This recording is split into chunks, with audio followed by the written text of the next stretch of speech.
Good morning, students. Welcome to science class. Focus on science class 8th. Students, हम पढ़ रहे हैं chapter 7 conservation of biodiversity. Students, we have already discussed about that what is biodiversity and why we have to conserve it. Today we are going to study about the different strategy which are made by the government to preserve flora and fauna. As we have already discussed about what is flora and what is fauna, the plants or the animals, which are found at a particular region. The plant we call it as flora and the animals we call it as fauna. Particular area पर ही मिलते हैं. Okay, आज का हमारा topic है biosphere reserve. I hope आप लोगों ने यहाँ तक पूरा एक बार गो थ्रू करके देख लिया होगा, आपको समझ में आ गया होगा. चलिए, बायोस्फीयर रिजर्व क्या होते हैं. देखिए बेटा, गवर्नमेंट ने ऐसे बहुत सारे protected area, permanently protected area ऐसे असाइन किए हैं जहाँ पर फॉरेस्ट और फॉरेस्ट में रहने वाले एनिमल्स यानी कि वाइल्ड लाइफ को प्रोटेक्ट किया जा सके. वहीं पर वो एनिमल्स और प्लांट्स अच्छे से रह सकते हैं, उन्हें उनका पूरा हैबिटेट मिलेगा जिसकी वजह से वो एक्सटिंक्ट नहीं होंगे यानी कि विलुप्त नहीं होंगे और उन्हें कोई खतरा भी नहीं रहेगा, वो आसानी से अपनी लाइफ जी सकेंगे. तो ऐसे कुछ परमानेंट प्रोटेक्टेड एरिया जहाँ पर प्लांट्स और एनिमल्स यानी कि फ्लोरा एंड फौना दोनों को ही कंजर्व किया जाता है, बचाया जाता है. ऐसे प्रोटेक्टेड एरियाज़ को हम बायोस्फीयर रिजर्व या फिर सेंचुरी या फिर नेशनल पार्क्स कहते हैं. अब इनमें डिफरेंस क्या है वो अब हम आगे डिस्कस करेंगे. ठीक है, गवर्नमेंट ने बहुत सारे रूल, बहुत सारे मेथड एंड पॉलिसीज़ बना रखी हैं जिससे कि हम इन्हें कंजर्व कर सकते हैं. रूल यानी कि नियम कानून बना रखे हैं, उन्हीं के दायरे में वहाँ पर ऑर्गेनिजम्स को रखा जाता है और कॉमन पीपल जो नॉर्मल जनता है उसे वहाँ पर आने देने नहीं दिया जाता. क्यों? क्योंकि वो लोग फिर उन एनिमल्स को या प्लांट्स को हार्म कर सकते हैं, डिफॉरेस्टेशन कर सकते हैं, हंटिंग कर सकते हैं. तो उन सब चीज़ों से इन्हें प्रोटेक्ट रखा जाता है. ऐसे एरियाज़ को हम कहते हैं बायोस्फीयर रिजर्व. अब चलिए हम पढ़ते हैं कि बायोस्फीयर रिजर्व होते क्या हैं. A biosphere reserve is a large protected area. बहुत बड़े बड़े प्रोटेक्टेड एरिया होते हैं, सुरक्षित जगह. ठीक है, जहाँ पर a variety of plants, animals and micro organisms are found in it. तीनों चीज़ें मिल रही हैं, प्लांट्स भी हैं, एनिमल्स भी हैं और माइक्रो ऑर्गेनिजम्स भी हैं. क्योंकि बहुत बड़े होते हैं तो वहाँ प्लांट्स, एनिमल, माइक्रो ऑर्गेनिजम सब अच्छे से रह पाते हैं. फॉर एग्जाम्पल टिक कर लो बेटा, the Pachmarhi biosphere reserve. The Pachmadi Biosphere Reserve, consists of one national park. Pachmadi Biosphere Reserve consists of one national park. उस नेशनल पार्क का नाम है सतपुरा और वहाँ पर हैं 2 wild life sanctuary, Bori and Pachmarhi.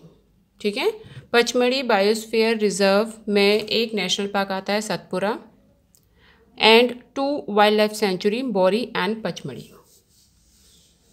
ठीक है, इन तीनों से मिलके बना है. तो आपको याद हो गया होगा कि बायोस्फीयर रिजर्व वो बड़े बड़े प्रोटेक्टेड एरिया हैं जहाँ पर प्लांट, एनिमल और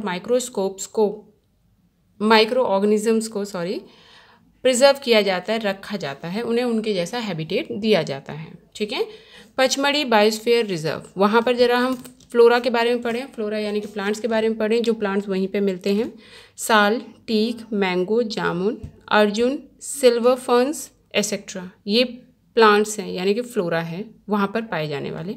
फौना की बात करें, animals, chinkara, blue bull, cheetah, barking deer, leopard, wild dog, wolf etcetera, ये फौना है जो वहाँ पर मिलते हैं पचमढ़ी बायोस्फीयर रिजर्व में. ठीक है, पचमढ़ी बायोस्फीयर रिजर्व में नेशनल पार्क भी हैं और वहाँ पे वाइल्ड लाइफ सेंचुरी भी है. तो वाइल्ड लाइफ सेंचुरी तो आपको देख के समझ में आ गया होगा, वाइल्ड लाइफ मतलब जहाँ पर एनिमल्स रहते हैं, तो ये एनिमल्स रहते हैं. नेशनल पार्क हैं जहाँ पर ज़्यादातर आपको प्लांट्स देखने को मिलेंगे, तो ये प्लांट्स भी मिलते हैं. Second protected area sanctuary. Sanctuary क्या होती है बेटा? A sanctuary is a natural reserve. Sanctuary प्राकृतिक तौर पर एक ऐसे प्रोटेक्टेड एरिया होते हैं, ये तो बनाए जाते हैं बायोस्फीयर रिजर्व, ठीक है।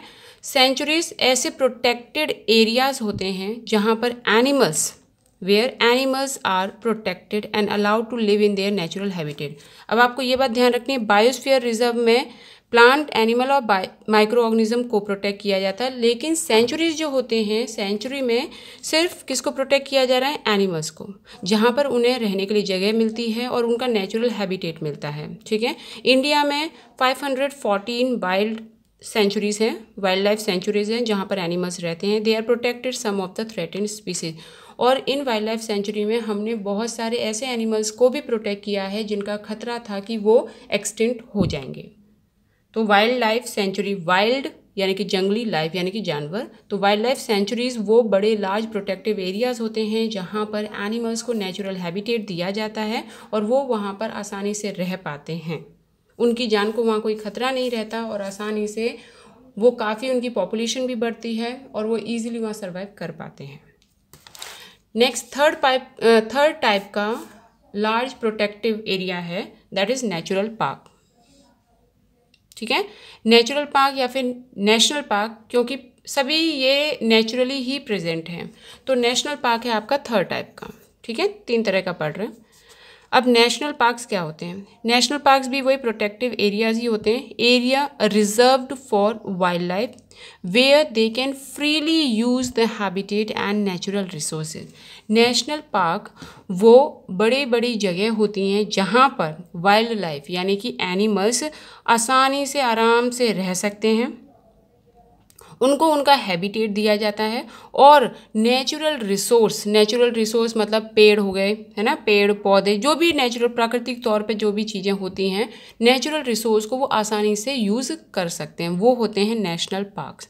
नेशनल पार्क में आप लोग घूमने भी गए होंगे, ठीक है। जैसे कि ये जू सा बना दिया है, बड़ा जो जू है वो भी एक तरह से देखा जाए तो आपके नेशनल पार्क में ही आता है, क्योंकि वहाँ पर प्रोटेक्टेड पूरा हैबिटेट दिया जाता है ऑर्गेनिजम्स को और नेचुरल रिसोर्सेज भी प्रोवाइड करवाए जाते हैं। ये होते हैं आपके नेशनल पार्क। यहाँ पर भी आपको याद रखना है बेटा, वाइल्ड लाइफ को ही फ्रीली यूज़, मतलब आसानी से यहाँ से वहाँ आराम से जा सकते हैं और नेचुरल रिसोर्स को यूज़ कर सकते हैं। Sanctuaries, national park and biosphere reserves have been earmarked. बिल्कुल, जितने भी नेशनल पार्क्स हैं, सेंचुरीज़ हैं और बायोस्फीयर रिजर्व हैं, यहाँ से बहुत ज़्यादा इनकम यानी कि अर्न किया जाता है। इन सारी जगहों पर अगर मान लीजिए विजिटर्स को विज़िट कराया जाए या किसी रिसर्च के लिए चाहिए तो ये अर्न मार्क है, यानी यहाँ से काफ़ी कमाई की जा सकती है। सिर्फ उस पॉइंट से कि टूरिस्ट वगैरह आए या फिर रिसर्च के लिए, उस पॉइंट से सिर्फ अर्निंग की जा सकती है। अदरवाइज़ यहाँ पर गवर्नमेंट ने बहुत सारे काम हैं जो कि बिल्कुल ही प्रोहिबिटेड कर रखे हैं, यानी कि बंद, क्योंकि गवर्नमेंट के रूल एंड रेगुलेशन के अकॉर्डिंग ये सब चलता है। तो प्लांटेशन यानी कि पेड़ लगा नहीं सकते वहाँ पर, कल्टीवेशन खेती बाड़ी भी नहीं कर सकते हो, ग्रेजिंग यानी कि एनिमल्स का खाना खाना, तो ग्रेजिंग भी नहीं करवाई जा सकती एनिमल्स को। कटिंग डाउन ऑफ ट्री, आप पेड़ नहीं काट सकते वहाँ से, हंटिंग नहीं कर सकते एनिमल्स की, and poaching are prohibited there, यानी कि एनिमल्स को काटना, उनके जो बॉडी मटेरियल्स होते हैं जैसे टीथ हो गया, स्किन हो गया, उनको यूज़ करना, ये सारे काम भी वहाँ पर नहीं किए जाते। वहाँ पर बस ऐसा हैबिटेट दिया जाता है कि एनिमल वहाँ पर आसानी से अपनी लाइफ को सर्वाइव कर सकें। ओके, तो biosphere reserve, sanctuaries, wildlife sanctuaries and national park, ये तीनों आपको पढ़ने हैं और आपका होमवर्क है कि आपको 4 बायोस्फीयर रिजर्व नाम और वो कहाँ हैं, ऐसे ही वाइल्ड लाइफ सेंचुरी और नेशनल पार्क 5 आपको ये तीनों एग्जाम्पल के साथ में याद करने हैं और अपनी कॉपी में लिखने भी हैं। आपको कोई भी 5 biosphere reserve, national park and wild life century याद होने चाहिए। आपका होमवर्क है, चेक योर प्रोग्रेस में ये क्वेश्चंस आप सॉर्ट आउट करेंगे, सिंपल क्वेश्चंस हैं, you can easily sort it out. Clear this much? ठीक, चलिए आगे थोड़ा सा देखते हैं। In a zoo wild animals are kept in a cage for the public view. This is done for educating the people regarding the importance in the role of the animal in the ecosystem. Zoo आप सब घूमने गए होंगे। जू में क्या किया जाता है, केज यानी कि पिंजरे के अंदर एनिमल्स को रखा जाता है ताकि नॉर्मल पब्लिक या फिर स्टूडेंट वहाँ पर आ सकें, उनके बारे में पढ़ सकें, उनके बारे में समझ सकें।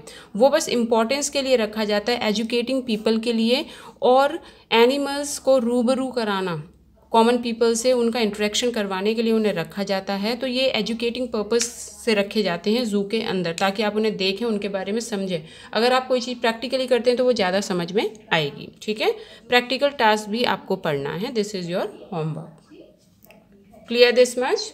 Thank you class.